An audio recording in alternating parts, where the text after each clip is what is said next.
রুমিন Farhana, BNP সংস্কার চাইছে না এবং বিএনপি নির্বাচনের জন্য যে আসলে প্রস্তুতি সেখানে এখন পর্যন্ত যে মতপার্থক্য থেকে গেছে তার জন্য দায়ী, যেটা একটু আগে জনাব মান্নান বলছিলেন, সেটার ব্যাপারে আপনার মন্তব্য শুনতে চাই।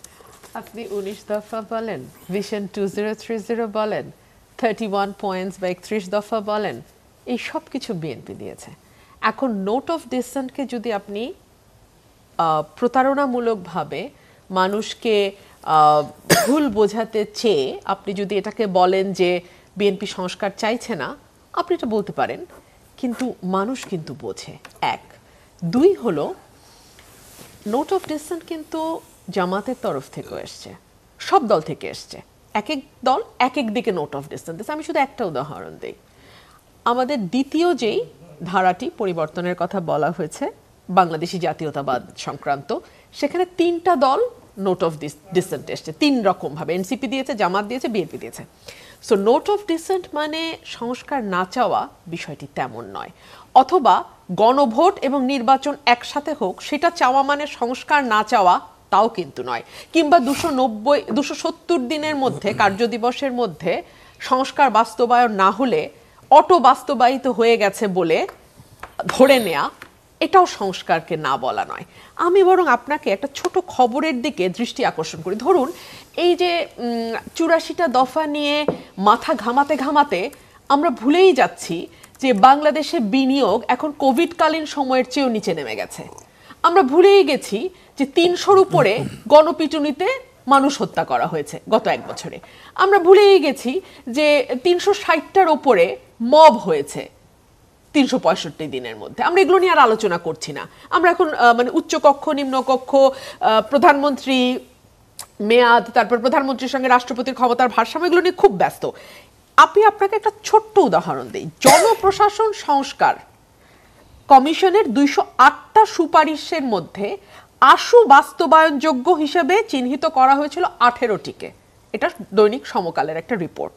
তার মধ্যে থেকে অপেক্ষাকৃত সহজে বাস্তবায়নযোগ্য মাত্র 8টা প্রস্তাব চিহ্নিত করা হয়েছে, তার একটাও বাস্তবায়ন হয়নি, 3টা আংশিকভাবে হয়েছে। সেই 3টা কি কি? মহাসড়কে ফিলিং স্টেশনে স্বাস্থ্যসম্মত শৌচাগার, নাগরিকের পাসপোর্ট পাওয়ার মৌলিক অধিকার এবং সরকারি দপ্তরে নির্দিষ্ট বিরতিতে গণশুনানি নিশ্চিত করা। এই 3টা আংশিকভাবে হয়েছে। কোথায় 208 আর কোথায় আশু বাস্তবায়নযোগ্য 18? তার মধ্যে মাত্র 3টা। সো আপনি আসলে সংস্কার বলতে কি বোঝেন?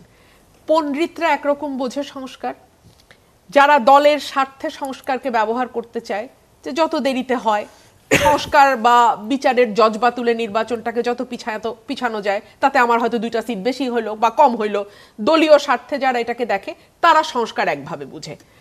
আমি তো গ্রামের একেবারে কৃষক, খেটে খাওয়া মানুষ, ছোট দোকানদার, টেম্পু চালক বা আপনার অটোরিকশা চালক, তাদের সঙ্গে যখন কথা বলি, আমি বলি আপনারা পরের সরকারের কাছে কি চান?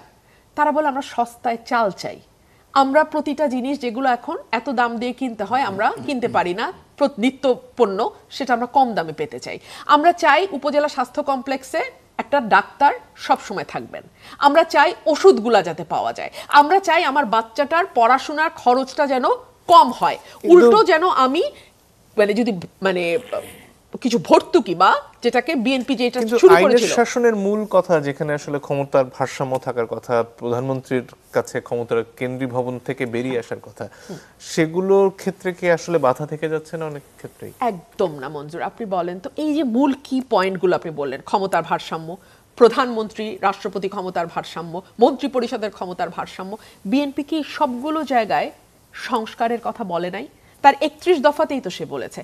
আমি একটা উদাহরণ দিই, পৃথিবীর কোথাও আছে যে এক ব্যক্তি 10 বছরের বেশি কোনো গণতান্ত্রিক দেশে প্রধানমন্ত্রী হতে পারবে না? এটা বাংলাদেশে করা হচ্ছে এবং বিএনপি এটা মেনে নিয়েছে।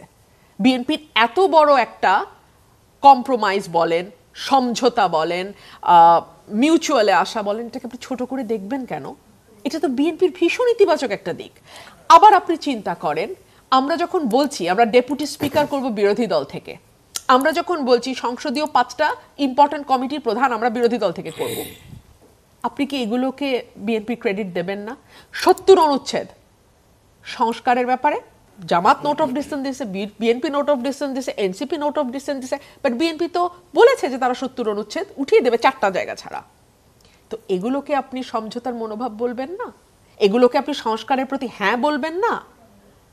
এখন যে ক্যাম্পেইনটা হচ্ছে সেটা হচ্ছে প্রত্যেকটা দল চাইছে তার ভোটটা কতটা বাড়িয়ে অন্যের ভোট কতটা কমানো যায়। এই কারণে প্রতারণার আশ্রয় নেওয়া বলেন, মিথ্যার আশ্রয় নেওয়া বলেন, সেটা নেওয়া হচ্ছে। এটা দুঃখজনক। জি।